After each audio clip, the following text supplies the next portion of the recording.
So, morning everyone. I am Katie Hill, Head of Marketing here at Fitwise. And today I will be covering how to market your hybrid event. I have a 10-minute slot and a lot to cover. So if there's anything you want clarification on, do drop a note into the chat or follow up with me afterwards. You will see my email address on the screen. I'm just going to start by giving you some background of who Fitwise are and the clients we typically work with, so you understand the basis of my approach. We largely work with charities, societies and associations within healthcare. By their very nature, the marketing budget is limited and the external pressures on the event post-COVID are huge. As everyone is still navigating this post-COVID landscape, in conjunction with the financial impact that this has had on the events, I'm sure you will all be doing what we are, more marketing for the same or less budget. Within this presentation, I will cover the importance of integrating the hybrid element into the core of the event and into the event and marketing strategy from the start, how we can segment our dual event audience, the importance of clarifying our hybrid conference product from the start, delegate pricing strategies and considerations for the hybrid approach, and some promotional ideas for hybrid events. So let's begin.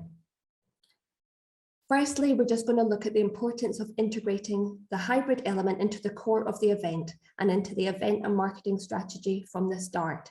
It shouldn't ever be a last-minute add-on. Within the strategy, we need to define the goals for the event and define how hybrid serves these goals. What is the strategy behind choosing hybrid? For example, if you're running an international event, hybrid allows people to attend when perhaps they can't travel. And you could even consider opening up the event for free for those from low or lower income countries, if the budget allows us to fulfill our objectives to be more inclusive. However, if your event isn't international and the program doesn't speak to an international audience, will making the event available online for a wider audience fulfill the event objectives, or will it just be a distraction? In many cases, it is vital to secure in-person attendance as a priority. This will ensure the financial viability of the event and keep exhibitors happy. So within the marketing, we need to find a balance of the in-person and the online options. By definition, a hybrid event has two audiences, those who choose to attend in person and those who attend virtually.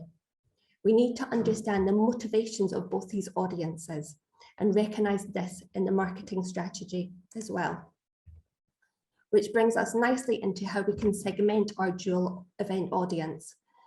We need to define who are your in-person audience. They're likely to be more local, they're likely to have attended previously, and they're likely to be more invested in your event. They could be a member or an existing customer. They're likely to be more involved. They maybe are producing a poster. They might have been a previous speaker. They might belong to a local branch. They place higher value on making those in-person connections and networking, attending socials and chatting to exhibitors. Next, we need to define who are our online audience. They may be time or monetary poor, budget conscious. They may not be your core audience. They might be international. They may only be interested in a couple of sessions. They may be a newcomer to your association or your company, potentially more risk adverse. Some will have a barrier to attendance, while others would likely never attend in person. Hybrid is a very useful way of dipping your toe in the water. We can make an educated guess about who is likely to attend which stream. There will be people who will always attend in person, and those who will always attend online, whatever that looks like, and those in the middle who will choose dependent on circumstances. Target the correct audience with the correct event option. And by defining each audience, it should also help shape what each option should look like. With that in mind, the two options should be different. For example, potentially, we don't need to try and think of ways to encourage networking and a social element on the online option, but instead allowing for networking as a key feature of the in-person element. As we navigate post-COVID with international travel opening up, we won't necessarily know who will pick which option, so the marketing needs to be clear with concise pathways for bookings for both audiences. Next, it's really important to clarify our conference product offering from the start. We need to understand the benefits and the limitations of each registration option and understand how these meet the goals of the event so that we can promote them. Define what the hybrid option looks like. As we said before, the understanding of what hybrid means isn't universal. We need to be clear as the online experience of a hybrid event won't be the same experience for delegates who attended the fully online event which took place last year. For example, will there be an online exhibition? Will there be an exhibitor directory, a virtual delegate bag? Will there be ways to network?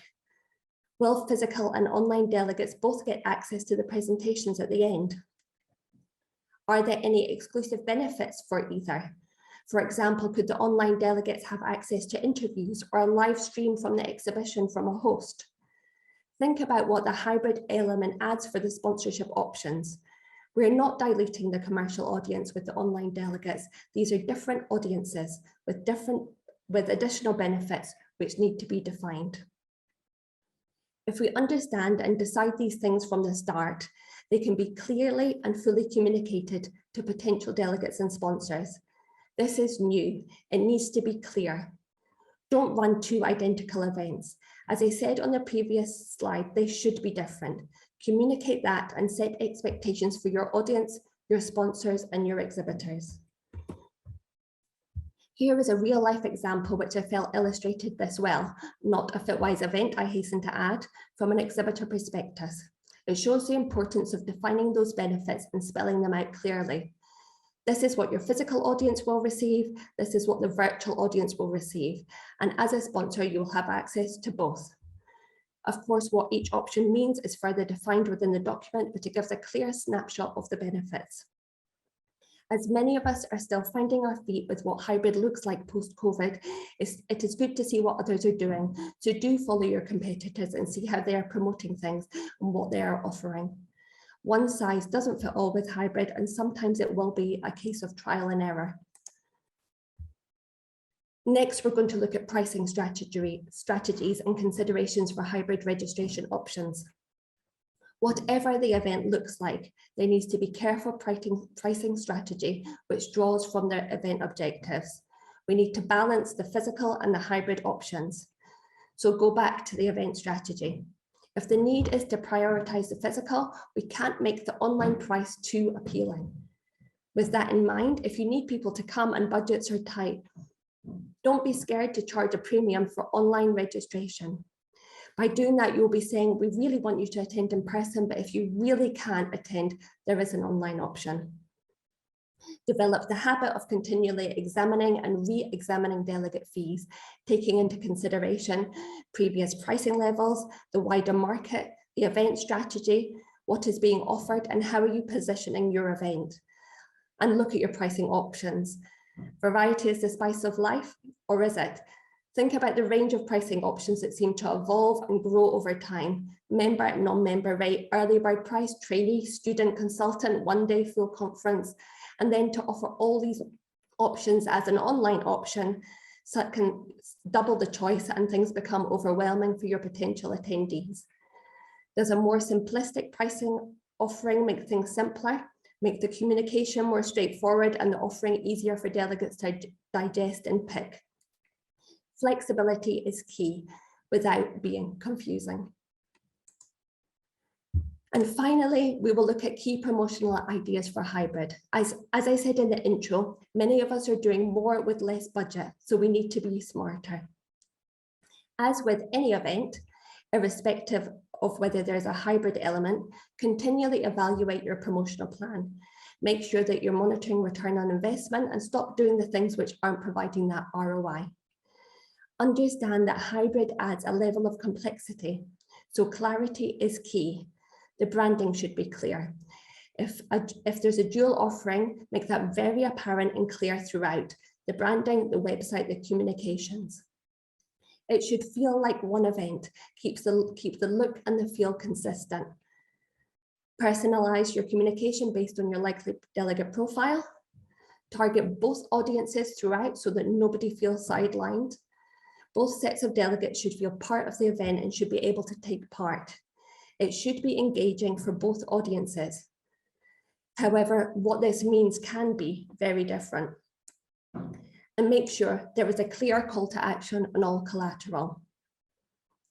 And finally, embrace the benefits that going hybrid brings. Additional hybrid registrations will increase marketing contacts for future years, so are very valuable. Do think about the future. Could we try and convince those who are online delegates to be in-person delegates next time? Could we offer a special discount for first-time in-person attendance? Remember, there will be those who cross over both registration options, depending on circumstances at the time. As you are recording content, this will be available for future years. Make sure you use it beyond just giving it access to delegates. Could it be used in subsequent years' promotion to give a taster of conference? Or could it be an additional membership benefit to have access after 6 months? This is a really valuable resource. And you'll also have the freedom to keep things flexible for your attendees. If any physical cancellations come through, can they be transferred onto the other registration option? Can you swap names at no charge? Make it easy for your delegates so they have a positive experience. And that brings us to the conclusion. So what are our take-home messages? Hybrid should never be an add-on. It should be integrated into the core of the event and into the strategy from the start. Define and segment the dual audience, the physical and the online. Understand you are speaking to two audiences with different needs and motivations. Clarify the hybrid offering from the start. What are the benefits to the online audience? What are the benefits to the physical audience, and how do these benefits meet their needs? Balance and review your price depending on the offering and the goals of the event, and always avoid being confusing. And finally, analyze your promotional plan. Remain clear throughout your promotion and embrace the flexibility that having that hybrid element. And that brings us on to questions, so I'll hand back to Stacey. Thanks, everyone.